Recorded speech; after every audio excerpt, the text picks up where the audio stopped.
what's changing over time. So we thought that the first thing to think about is the simulation and your dynamic engagement. So how do you create an environment with the assumptions that you are going to want to test when you put your recommender or your predictor or your experiment into production?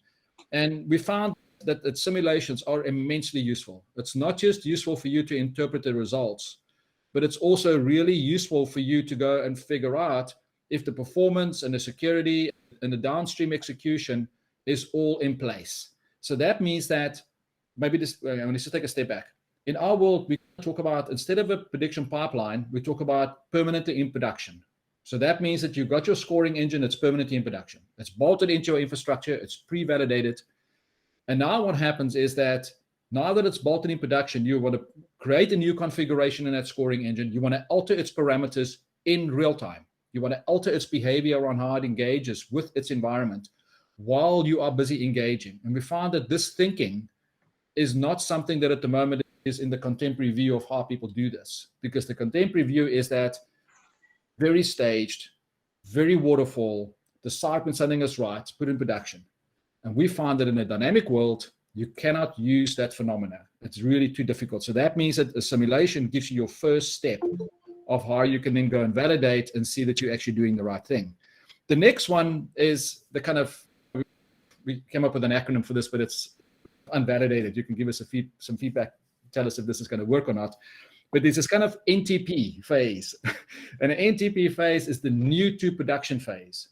And the new to production phase is that the moment that you launch your campaign or you launch a brand new recommender or an intervention or a product offer or whatever it is into production, you really need to track so many different criteria, but you want to do that in real time. You don't have within, say, a day or a week, any statistical view yet of its real performance, even if your simulation or your cold test gave you some understanding as to what it is that you're going to be looking for. So that's why we see that the new to production means that you would use your tracking tools. Like in our case today, we will show you how you use Grafana and then how you use other dashboards by the time you get to your continuous tracking, what it is that you need to do. So in our context, we've got tooling that helps you to get the simulation done, get it into production, track it continuously, and alter its behavior of whatever the interaction is that you're busy testing or the recommender that you're busy deploying without ever having to go back into your pipeline. And that's the broader vision.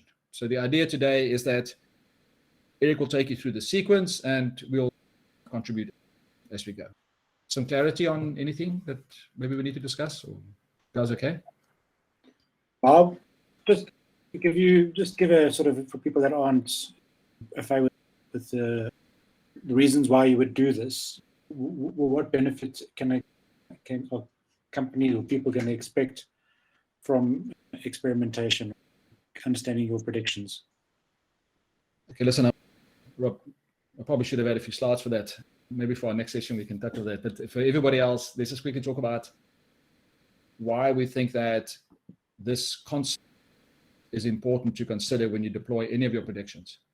Historically, what you would do is you would take a view that the history is a true representation of the future. If history is a true representation, it means that you would use the classical machine learning process end to end. You will take your data, a frozen set, you'll put it through feature engineering, you'll add additional features, sometimes even time series features. You would train a model. If you are going to deal with a classification-based problem, you'll train a multi-class classifier, or you will train a regressor, or you will train a binomial. We'll have a couple of different ways in which you would train your models. And then what you would do is you would wrap some code around it and you would put that into production. What we found is that, yes, that works. It's great. It's fine. But in a new world, what you want to do is you want to have a no-code and a low-code platform that is permanently in production. So consider that the ability to use data when you need to, or have a cold start. So the concept is that if you use an interaction for something that you have never collected data for previously, an example is you're going to go new market, new customer, or you've got an existing product into a new market, or existing customer into a new product, to sell a new product, you probably will not have a data point available to you based on historical evidence. That means that you need to have an approach to have an experimental view on how you're going to engage with those people, so that, because you just don't know. You can postulate that, yes, my customers in previous product launches have behaved like this, or previous interactions have behaved in a certain way. But we found that in the era gone by, that was fine. And where we now, people want far more accurate and far more diverse engagements to know truly what that human on the other end is going to do when you do present them with some alternatives or some options that they need to respond to. So that means that the tooling that is needed for the scoring engine that stays in production permanently, the Pulse Client Pulse Responder, that is our real-time scoring engine. You have it in production permanently running, always up, connected to the database with all of its settings ready. You have the workbench where you'll be able to change some of the parameters and the behaviors of that scoring engine. And if anything goes wrong, you're going to be able to just say, I want to go back to the previous one that I had. And it must be able to do that through a pipeline. So that means that we've got pipelines. We're not going to show it today or talk about it today. It's just, I guess, too much technical content. But the biggest benefit is that you can quickly check that you're actually making the right decisions and that your model can converge based on the criteria that you set without having to go through this lengthy data science cycle that normally comes with preparing these kinds of recommenders. Because historically, these recommenders are incredibly data heavy. Now we're thinking that as human preferences change and shift and you want to figure out new ways of engaging, you want to have far more dynamic capability. So that means that your end customer or your end user should feel far more enlightened because they know that the things are relevant to them now as the updates happen continuously. And as a data scientist or a person who's going to drive a campaign, that you can tweak any of the parameters to make sure that you can alter the behavior of what's in production without having to worry about a massive pipeline that has to run first for a day or a week or a month later for you to be able to get it to that. So that means that the benefits of recommendations, more accurate engagements, easier ways to engage with the data scientist, the compaction of the process, focusing on a true science to change your hypotheses and then to be able to launch a new one, for testing incredibly quickly. And for the technologist, the fact that when it's in production, that it's always tested, it is permanently ready because you know that it is there, it is something that you're already looking after, and you've got dashboards that track its performance from a real-time deployment point of view, and so on. So there are just a number of benefits to... That's fantastic, Jay. Yeah, great overview. Is Eric lined up for us to take us through? Thanks, Eric. Yeah, sure, no problem. Cool. So I think, like Jay said, won't go too much into the classical measures. So starting from the second one, sort of taking just, and it almost sounds obvious as something that you should do, but I think it is actually isn't always that easy to have the tools to do it quickly. And I think some people do sometimes skip the step of just having, like Jay said, take a look at your own, like the results for you and see if they make sense, and a few other people. But you can also just to test how things are going to behave, play around just manually with some of the parameters and do some sense checks. So as an example, if we have, I won't go through the full thing, but we've trained these models to recommend offers based on sort of customer data, so some demographics, some personality stuff, some real-time data with balances. And there's just a sort of we're looking at recommending different types of benefit that you could give to people and how effective those would be. So getting a bulk or bundle purchase discount, 10% off for an hour, boosting your rewards, save 10% by paying up front. So as an example, one test we could do is to say, okay, what happens if we've got a number of products field? And so what if someone only has one product, then we can see that the chance of them responding positively to the sort of bulk and bundle purchase discounts is relatively low. And if we increase it to 5, they become significantly more likely to be recommended. Those bundling product structures as something that they would likely take up. And that's just one example. I think there's always, if you play around with all of the different variables and see like what the behavior looks like, it can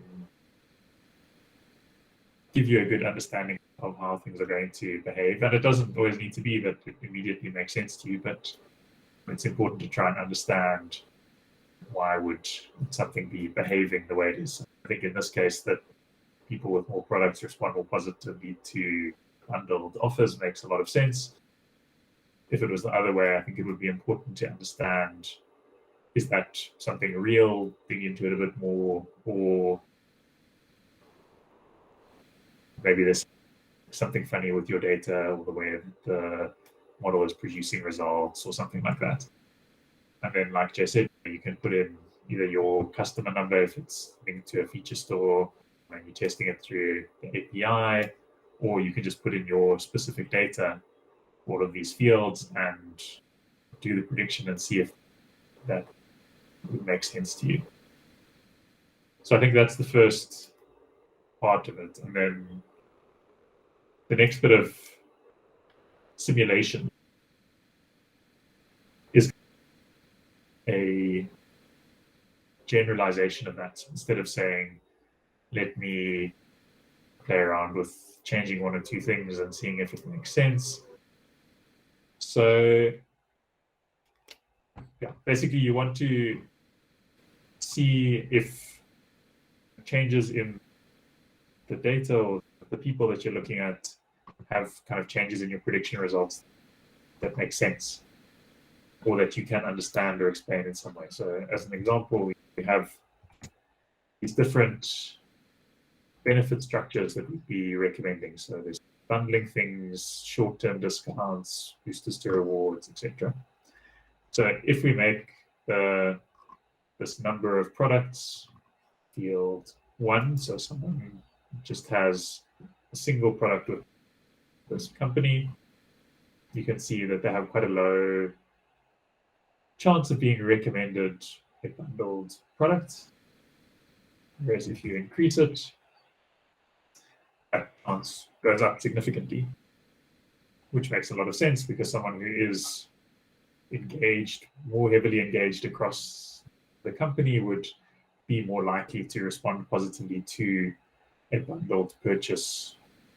So I think the idea for that initial warm test is to say, can you play around with the different parameters and see if what's happening makes sense to you, and if not, can you explain what's going on, or is there a mistake somewhere? And then also, like Jay said, put in your own specific data for all of these fields, or if it's linked to a feature store, you can put in your customer number and it will pull through like the actual prediction for you.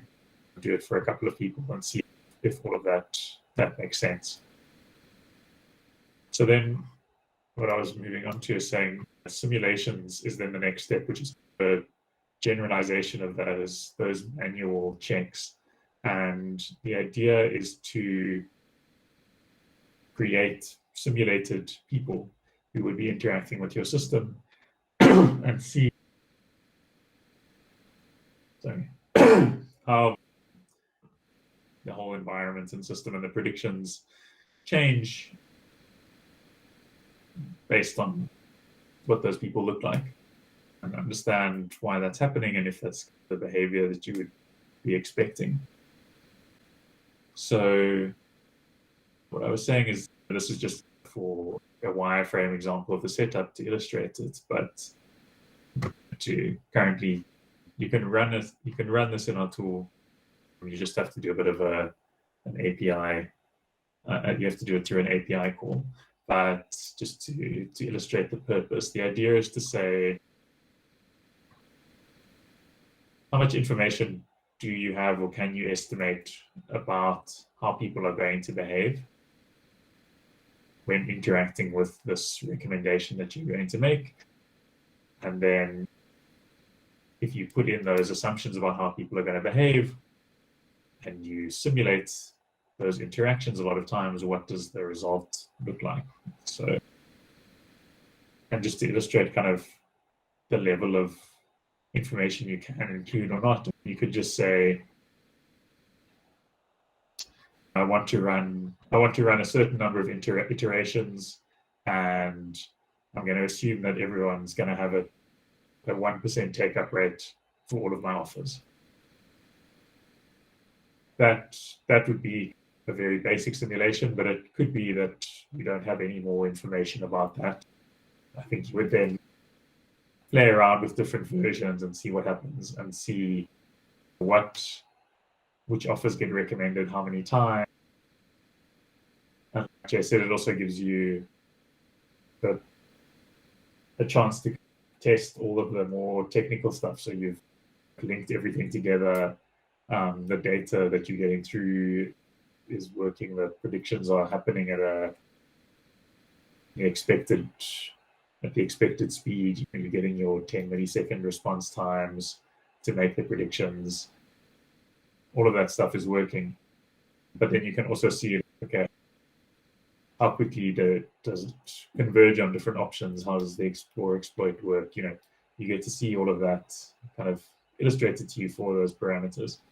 And then ideally, as you either build up more confidence with guessing how people are going to behave, or you have similar cases that you can use to estimate that behavior, you can get into more detailed simulations. So you could do things around saying, you want to have your take-up set manually for different segments, or you want your take-up to be calculated from an actual feature store. So you have some historical data now. So everyone with these characteristics should have this take-up for these offers. So what happens if your starting off point is similar to your historical data, or you could override the take-up for specific sets of features. So we could say, we think that we're going to launch an ad campaign that's going to get people more aware of the offering in our overall business. So we think that the bundle take-ups are going to be higher than they were before. So you can increase those specifically over the historical take-up. So you can set your take-up based on any historical data that you have, or similar historical data, and then include any kind of expert information that you might have about how the environment might have changed from that historical data. Like I said, things that have been run.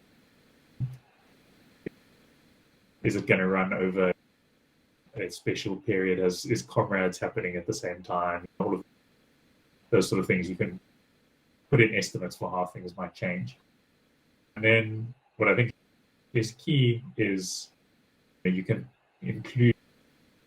simulate shifts in behavior over time. So you can say, okay, we're going to start our take up at this level, but it's important to think about if you are dealing with an environment where humans are involved, like that behavior is going to change over some time period. So again, either just if you get some confidence with seeing how people behave, or looking at historical data, you can estimate, okay, how does the popularity of the things we're recommending shift over time?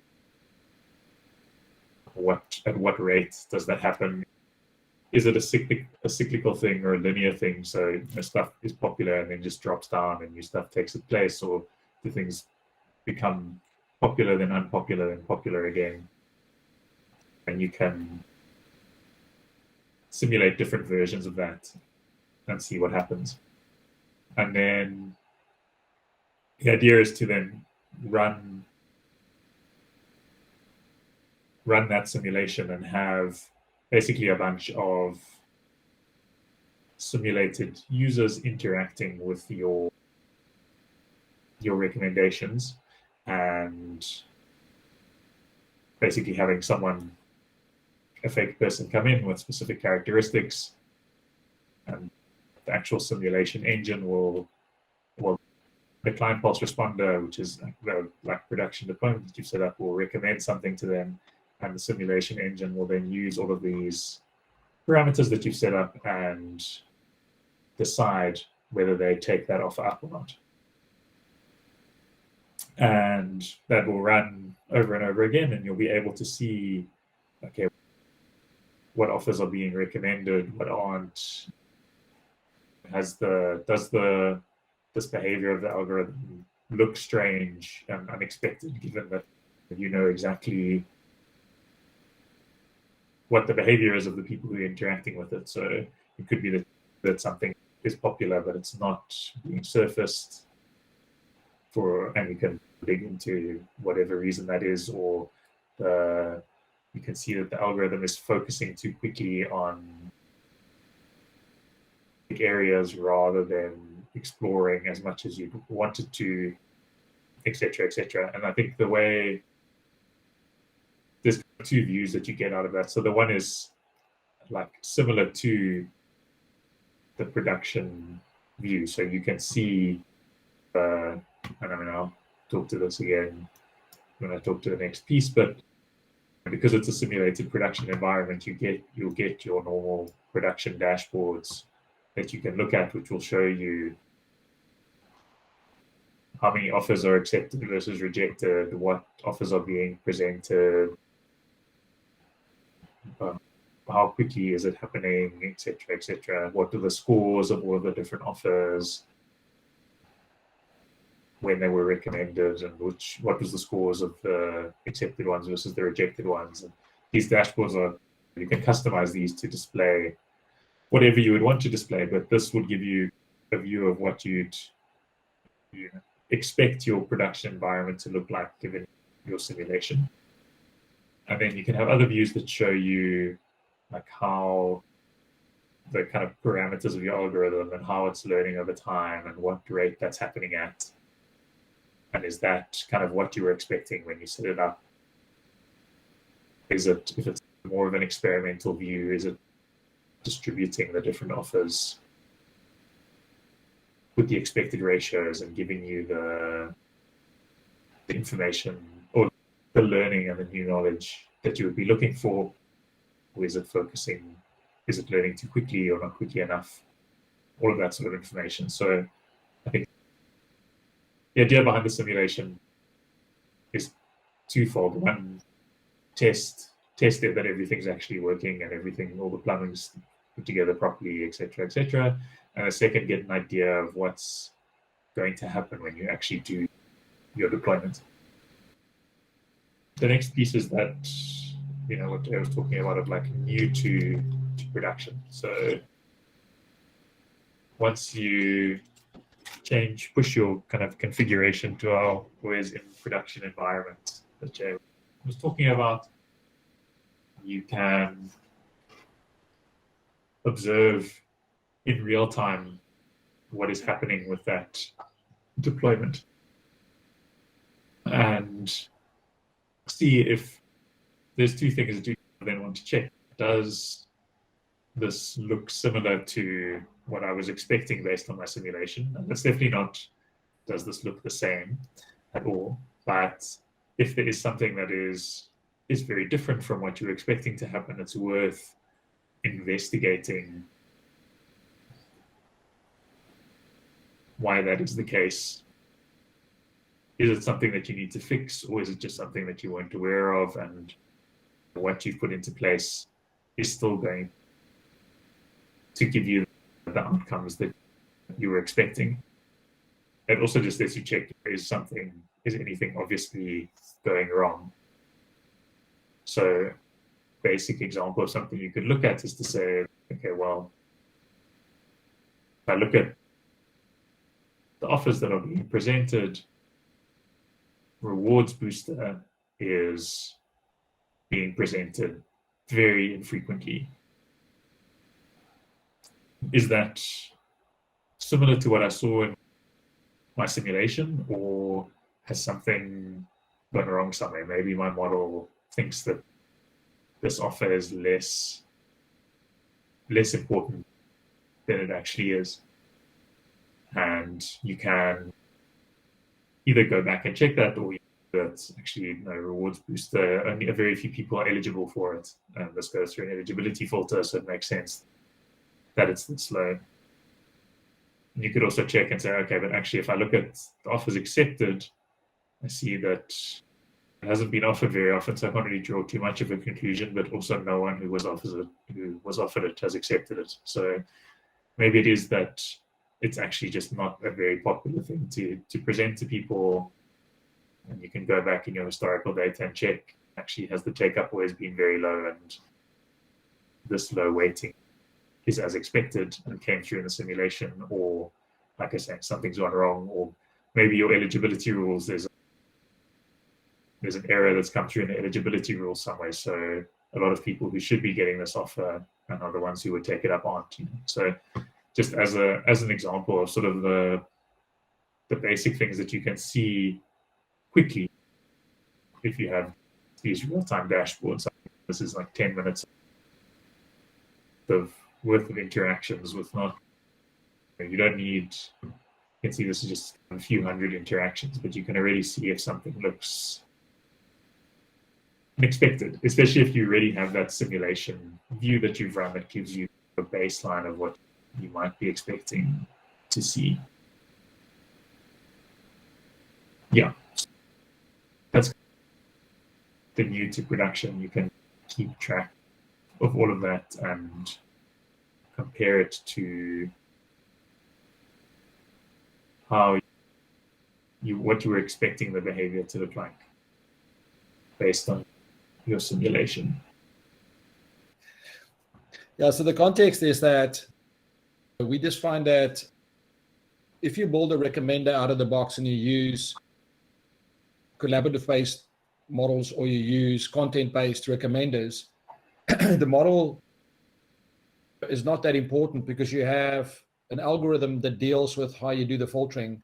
So the accuracy and recall rates that you normally would look at in models or any of your L1 and L2 and everything in the machine learning world is not as important as just looking at how offers are being presented at a ratio. So that means that the mechanisms are pretty well known. What we are looking at is saying that once you've gone through that cycle and you've already implemented a number of different recommenders, or you want to start from scratch with no data, you have got tooling available. And the model that we're trying to present here, or the approach, is saying that you should not be that concerned with your accuracy if your engagement is more dynamic. If your engagement is very static and you've got a pretty well-known, well-defined target, and you know that you are selling something that has been sold many times before, and you've got a great historical view, then your priors take on a very different shape. And then normal modeling and various types of recommenders would work well. This context is saying that the simulation helps you to understand the concept, and then you use additional checks once it's in production through your dashboarding, stage one, to track what those movements are that you are expecting and not expecting.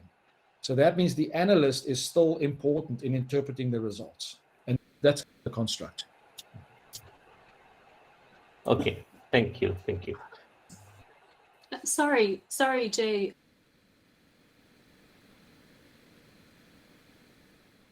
Sorry, can you hear me okay?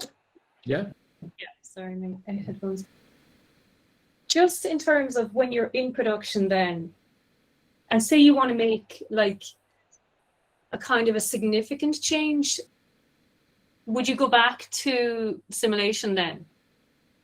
Would you ever go back, or just I don't think you ever stop simulating, to be honest, because what happens is that if you think of it, the deliberately designed world versus the dynamically designed world.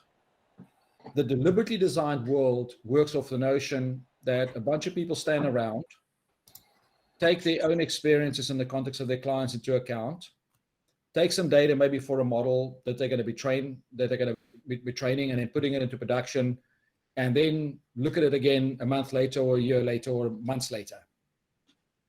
That is not as competitive as you knowing that things are changing all the time. So if you had to think of just seasonal changes, public holidays, travel time, and other things that normally affect human behavior, means that you're going to keep on trying to find better ways to make recommendations work really well for that target. So the simulation exercise often is running in parallel.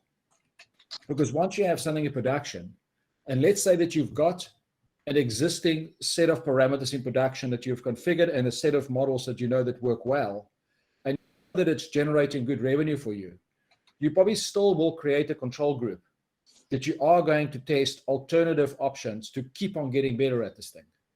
And I think that's the big notion here, is that it is not about freezing the world. It's not about frozen knowledge. It's about a moving target. It's about the fact that you keep on learning more and more about the engagements that you have with the people that you are engaging with. And you want to take those things that you learn and do something about them without having to go through this heavy productionization process. So you might end up, if you think about scaling it horizontally, we've got an exercise with a client now where you've got, because you can scale that client pulse responder horizontally, you've got 12 in production.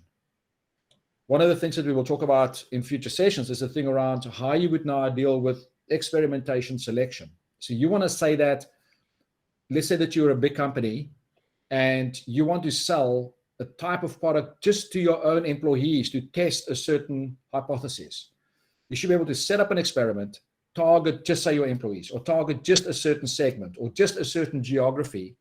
And every time that anybody in that target community come in to whatever the interface is that is creating the interface for the recommender, it will then switch to that experiment that you're running. And if that delivers a result that you are happy with, you can then deploy it across everything that you've already got in production. So that means that you might always have in parallel one or a number of your recommenders, whatever the percentage of recommenders are that you want to test, that will be experimentation ready. Or you could be permanently in experimentation mode where you can turn it on and off depending on how you want to route. And maybe Eric can talk to that as to how that we will have a number of different mechanisms that you can use to then route incoming messages, whatever those might be, without the data scientists or the technologists having to do any work. That's the big trick here. And that's that normally this will take an enormous amount of technical work to get this done. And if the tooling is in place, then it makes it so much easier for you. The last piece of just the kind of analyzing things, the continuous analysis. So there's two parts to that. The first is staying on your Grafana dashboards and just having those running over time and checking if there's any changes and having aggregations of the behavior that's happening and seeing if there's anything that you need to be aware of how things are behaving. And we normally split these into different dashboards for different areas. So business people would be interested in different things to data scientists, would be interested in different things to the technical people. So, you know, each different role could have its own view to allow them to easily keep track of whatever is of interest to them and they're responsible for, and check the ongoing health of that production environment. The second is you might want to take a slightly more aggregated view of what happened with your recommender or experiment and see if there's anything that you might want to change. So you could do that with something like a Superset dashboard where you use the logs from your recommendations and experiments and use them to generate no-code dashboards that people can use to check what happened with that experiment or recommender, including things like, you know, splitting it by different quantities. Like you might want to look at your results split by the time of day, see how many recommenders if someone was impacted by your experiment or recommender, how many others were they impacted by at the same time? Could that have had, just to be aware that that might have had an impact on the results and filter by those different quantities. And I think looking at all of that can give you a deeper understanding of what's going on and potentially, what those next major changes that Sarah was talking about could be. So if you see that, okay, wow, this is really popular in the evening and no one likes it in the morning, that's something to go back and think about. Okay, what is the design of that specific offer? Do we want to make it more spread over the day, or do we actually just want to start focusing it on the evening and having those more design based decisions that you can now make because you understand what happened in your experiment or your recommendation, and it was doing the whole explore exploit thing, so you have a view of what happened in every situation, or not in the most important situations, like what would have happened, and you can look at different situations and see what the result was and refine your product and your proposition and your offering based on that, rather than, I think, the more kind of view of from the Grafana dashboard and the simulations is more of a refining the parameters of your configuration. This should converge a bit faster or a bit slower, or the state is wrong. There's a bigger cycle going on above that, saying, okay, now that we're gaining this new knowledge and seeing how people are behaving, how do we adjust what we're actually doing in the business to take that into account and optimize against that, and then deploy that new version and go through that cycle again of, okay, got a big change, do some more simulations, put the new version in, it potentially run both at the same time and see how they compare against each other. And I think by having those sort of 5 levels of testing that you run together on your recommenders and experiments, you gradually, I know we call it all testing, but it almost leads to this cycle of kind of continuously refining and improving and growing and learning and making sure that you're getting like the best outcomes out of your interactions that you're having with your customers.